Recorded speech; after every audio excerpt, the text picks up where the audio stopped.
and good morning. I am here from Guitar Union doing another fretboard diagram video, and I've done another video on diminished, and this time we're going to be talking about diminished 7th chords and the diminished 7th chord that comes from the major scale, as well as another diminished 7th chord that's commonly referred to as the fully diminished 7th chord. So here we have our scale degrees shown starting in C and then the notes in C. And then here I've eliminated all of the C, E, and the G. If you eliminate just the C, E, and the G, the notes of the C chord from the C scale, you are left with B, D, F, and A. So let me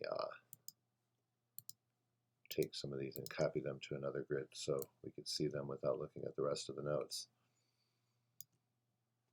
And so here, the word diminished refers to the diminished fifth that exists from the 7th note. When you look at the rest of the notes, say we are starting on C, our 5th is G, it's right here, B to F is right here, or D to A, that's the 5th, E to B, F to C, G to D, A to E, but then B to F is a diminished 5th. And then, so that's where the word comes from. The way the chord is constructed is with superimposed minor thirds. But then, from that diminished note, there's a major third that's built on the 5th to produce what is a 7th or a minor 7th away from its root note B. So that's the construction of the diminished 7th chord. Sometimes it's called a minor 7 with a flatted 5 is the name of the chord, because if this were B minor 7th, it would be B, D, F sharp A. So sometimes the chord is referred to as B minor 7 flatted 5.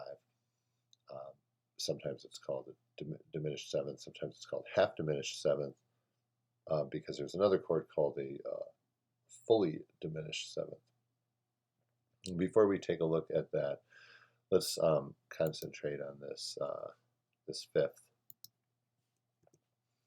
And the 5th is an interesting, or this diminished 5th is an interesting interval, because when we build it on top of them, on top of each other, we get another diminished 5th. In this case, it would be called an augmented 4th, because it goes F, G, A, B. It's only 4 letter names away, but it's the same physical distance.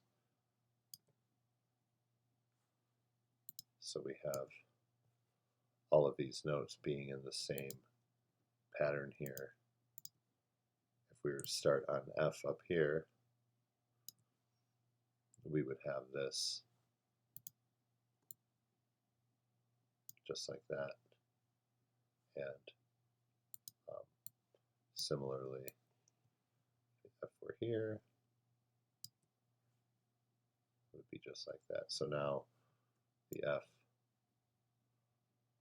come up 1 for the B string. Then we have the B. B would come up 1 for that's 12th fret of the B string, obviously. So see the pattern coming right here, the downward diagonal closer to the sound hole. That's what it looks like when we build continuous fifths. And you can see that that's what's going on here with the 4 and the 7, 4 and the 7, 7 to 4. Those are consequently the notes that are eliminated from the major scale to produce the minor pentatonic scale on the 6th degree. The diminished 5th is eliminated from that. So when you take a look at this pattern here, this kind of helps to see how those are in there, and helps you find them as well. It's like a downward diagonal from there, and when you build continuous distances of fifths and augmented fourths, we're just going to call them diminished fifths, then you just keep going back from one note to the next. And additionally, these are the notes. We take our an important chord, the 5 chord in the key of C, which is G, and we make it a 7th chord. We see that we have the diminished chord in there, just minus the root. So now, let's eliminate these right here. And let's talk about now a chord that is very similar to this. It does not happen naturally within the major scale, but ends up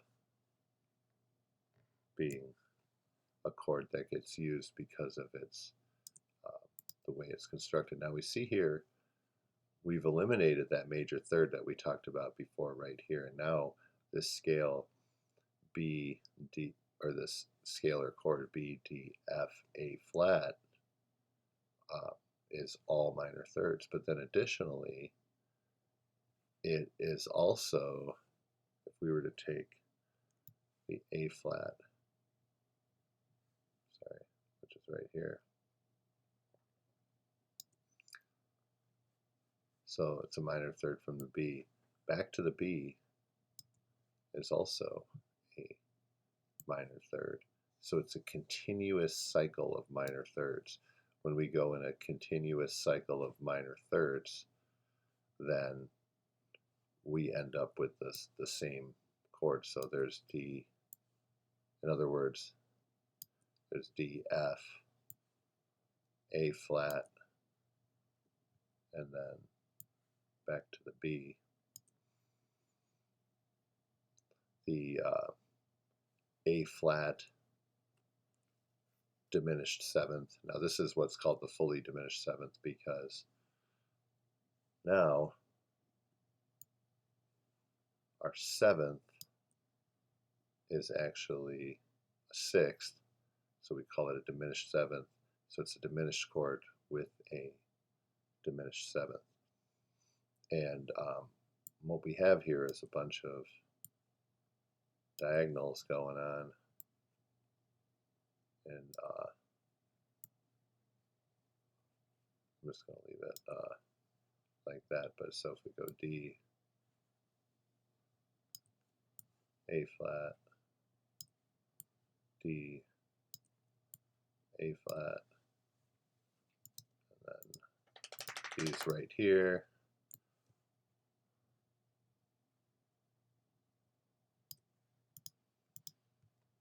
This chord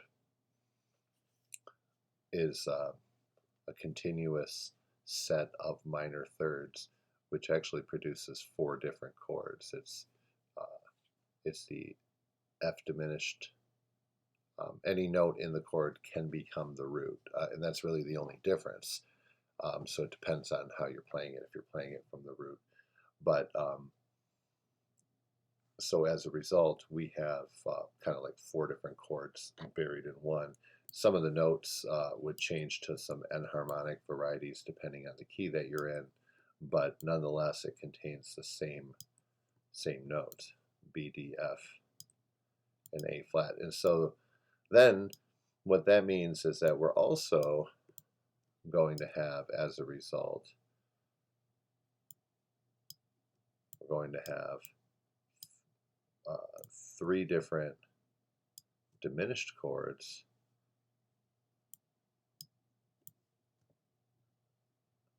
F, A flat, B, D, and then A flat, B,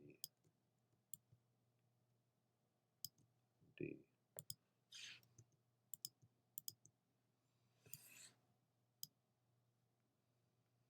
So in the case of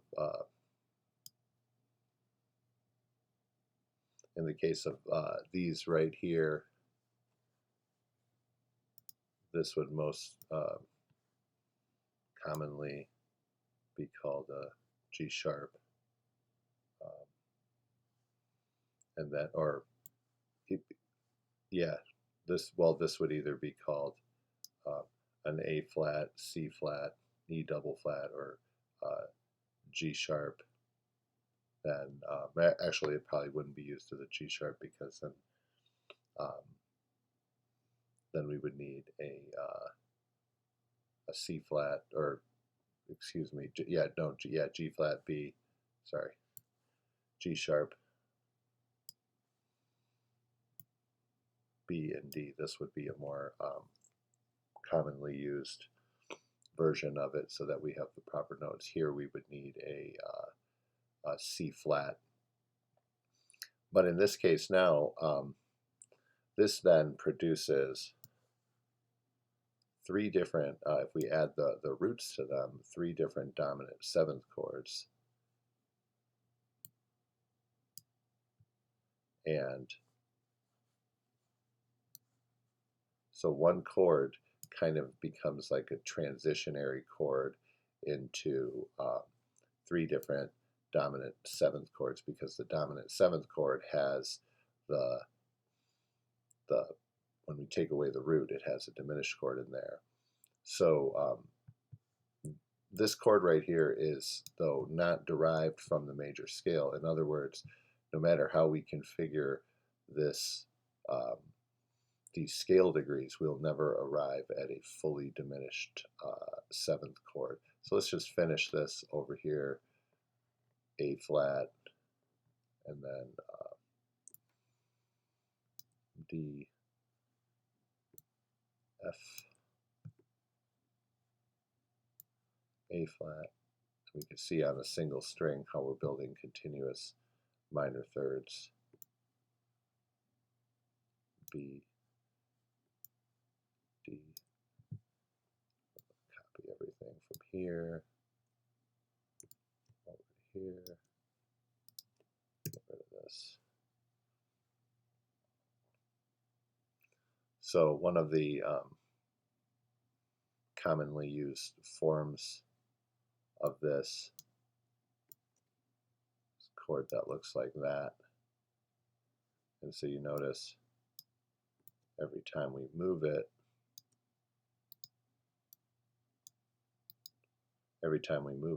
we have the same notes, and it retains the same shape.